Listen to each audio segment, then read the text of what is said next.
నియోజకవర్గాల్లో వైసీపీ ఇన్ఛార్జ్ల మార్పులు చేర్పులపై కసరత్తు మరింత ముమ్మరం చేశారు సీఎం వైఎస్ జగన్.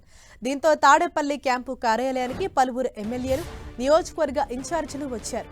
క్యాంప్ కార్యాలయానికి మంత్రి గుమ్మనూరు జయరాం, నరసరావుపేట ఎమ్మెల్యే గోపిరెడ్డి శ్రీనివాసరెడ్డి, కాపు రామచంద్రారెడ్డి, గురుజాల ఎమ్మెల్యే కాసు మహేష్ రెడ్డి, మైలవరం ఎమ్మెల్యే వసంత కృష్ణప్రసాద్ వచ్చారు.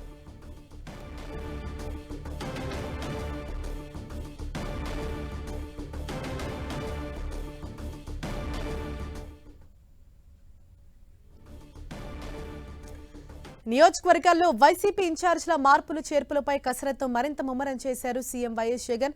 దీంతో తాడేపల్లి క్యాంపు కార్యాలయానికి పలువురు ఎమ్మెల్యేలు, నియోజకవర్గ ఇన్ఛార్జీలు వచ్చారు.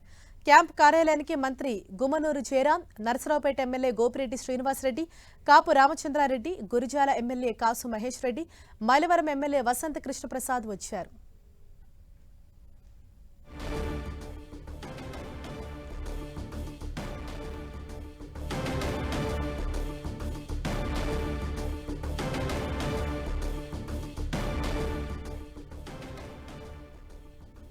తాడేపల్లి క్యాంపు కార్యాలయానికి పలువురు ఎమ్మెల్యేలు, నియోజకవర్గ ఇన్ఛార్జీలు అక్కడికి చేరుకున్నారు. ప్రధానంగా నియోజకవర్గాల్లో ఇన్ఛార్జీల మార్పులు చేర్పులకు సంబంధించి ఇప్పటికే ముఖ్యమంత్రి వైఎస్ జగన్ కసరత్తు ముమ్మరం చేశారు. ఇప్పటికే చాలా చోట్ల ఇన్ఛార్జీలను సైతం మార్చడం జరిగింది. ఈ క్రమంలో దఫాలుగా ఇటు ఎమ్మెల్యేలు అలాగే ఇన్ఛార్జీలతోనూ వరుసగా భేటీ అవుతూ వస్తున్నారు సీఎం జగన్. దీంతో ఈ రోజు క్యాంప్ ఆఫీస్కు కొంతమంది ఎమ్మెల్యేలు అలాగే నియోజకవర్గ ఇన్ఛార్జీలు సైతం క్యాంపు కార్యాలయానికి చేరుకున్నారు. కాసేపట్లో వారితోటి సీఎం జగన్ భేటీ కాబోతున్నారు.